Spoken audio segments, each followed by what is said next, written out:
Welcome, DSS staff, to episode 8 of our Health and Wellness Conference. And also, welcome back to the DSS workforce, to the DSS workplace. We at HRD realize what a difficult time this is for everyone, how difficult transitions can be. And so we are here to assist as always. I've been asked, well, Robert, how many conference episodes are there going to be? Well, the answer is that we plan to continue them for probably the rest of this year.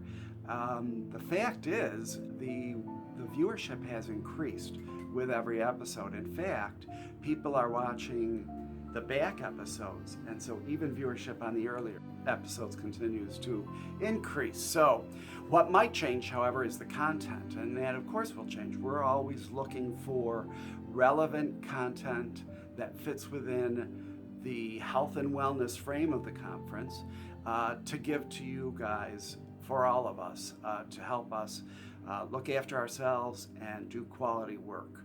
The content of Episode 8 is listed below. And so in one segment, we will be talking about the circle of control, specifically what we can and can't control and how we can sit down and identify those things. And more importantly, how we can direct our energy to the things we can control. And there are things we can control that makes a big difference. Another segment in this episode is about tips for when we're anxious, and that will benefit us all. And so I'd like to thank you for joining us for episode 8. Enjoy. Hello, everybody. I have one goal in my few minutes that I have to spend with you today.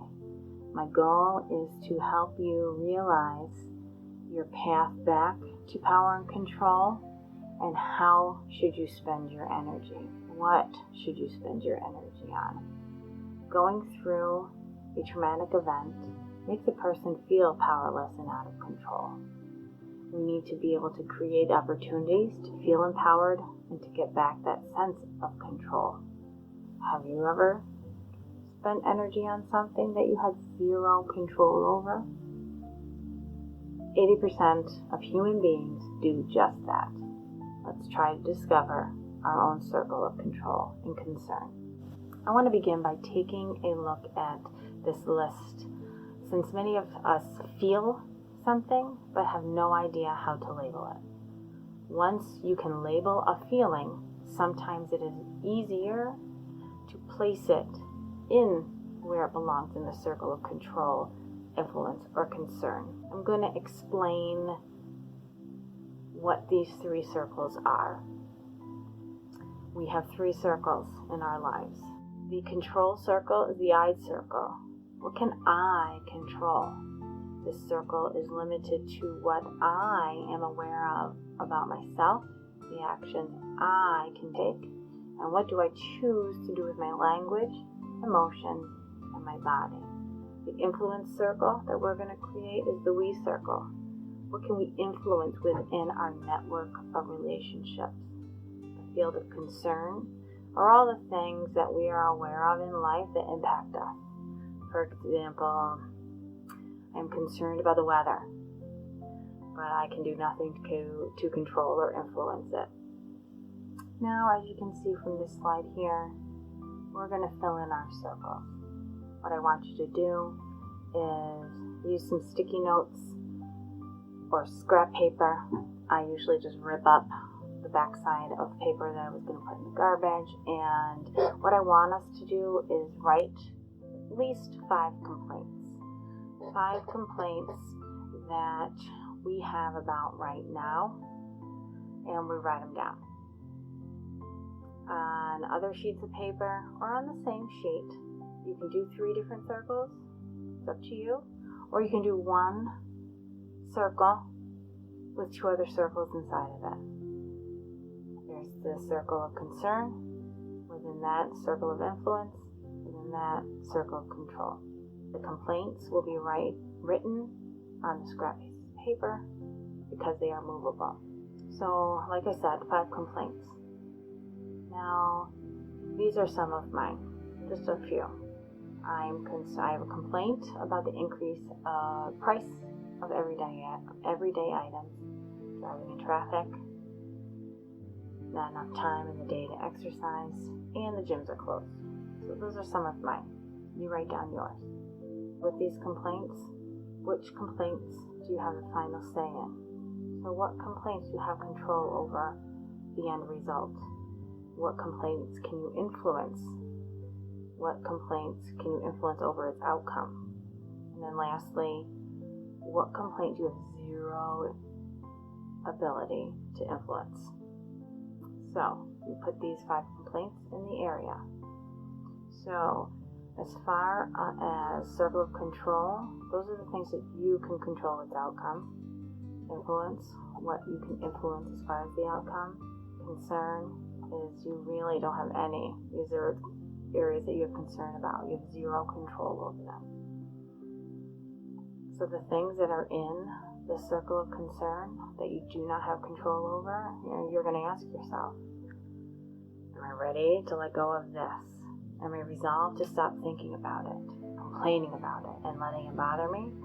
If I am, if we are, if you are, you're going to cross it out. You're going to throw it away. You have accepted that you cannot control it. It's going in the garbage. The things that you're not ready to let go of, and it still bothers you, the next step would be is to rephrase it.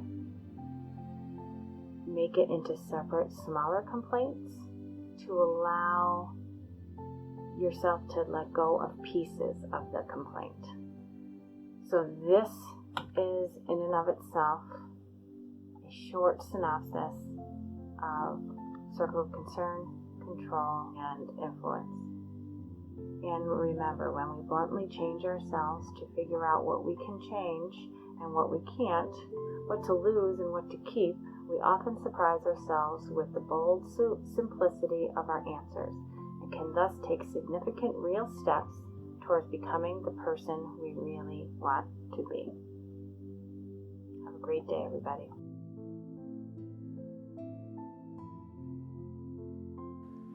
Feeling a little anxious about things can really be tough on both the body and the mind. This response is both normal and common when we are faced with situations that cause us discomfort. When we are feeling anxious, it is important to take a moment and try to regain some control over our emotions. There are some strategies you can try to relieve that anxious feeling. Take some deep breaths. Inhale and exhale slowly. Count to 10 slowly. Repeat. Get some fresh air, take a walk, be in nature. Listen to some soothing music or even sing along if you like. Try writing your thoughts down in a journal or a letter to yourself. If they are affecting you, eliminate caffeine and/or alcohol for a while. Try to replace negative thoughts with positive ones. Do not skip any meals and try to keep them healthy. Take a time out and focus on a hobby. Get in a little exercise, which will release those endorphins that naturally make us feel better. Remember to laugh. A good laugh goes a long way. Try to get some sleep. If you haven't already, please watch the special segment on this channel titled Start with Sleep for more information about the importance of regulating your sleep. Do your best. No one is perfect. That is just not possible. Be proud of your accomplishments and how you have managed to get there.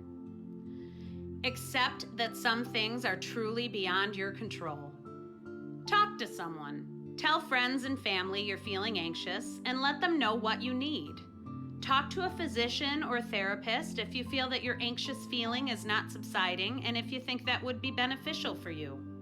Remember, everybody worries at times. It's normal to worry about things like work, school, family, how you look, what you said or did in a certain situation, how people may react to something you did or said, or what the future will bring. Sometimes a big change or just the unknown can cause us to be anxious. take a mental step back and try one of the strategies, and you may just start to feel better.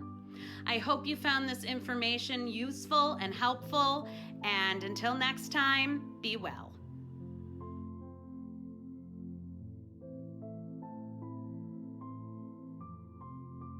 Hi, my name is Soda Kuczkowski. I am a sleep health educator and the owner of a business called Start With Sleep. We serve as a community resource for sleep health education, bringing you tips and tools for your best sleep.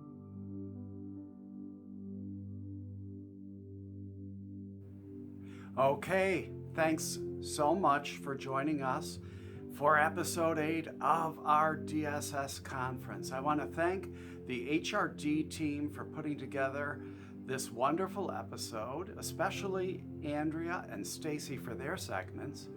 And I want to also remind everyone that the conference is yours, the episodes are yours, so we want your feedback and suggestions. Please email Missy Eloff so we can incorporate those into future episodes. Don't forget that the Start With Sleep's special segment from last week, using light to regulate sleep patterns, is available on the conference channel, on the YouTube channel. And also there is EAP's special segment that they designed specifically for us at DSS. And speaking of that, why not take the time right now to subscribe to the channel? The directions are on your screen, and all our episodes beginning from the premiere are there for you. So until next episode, stay safe, be well, and be kind to others. Thank you.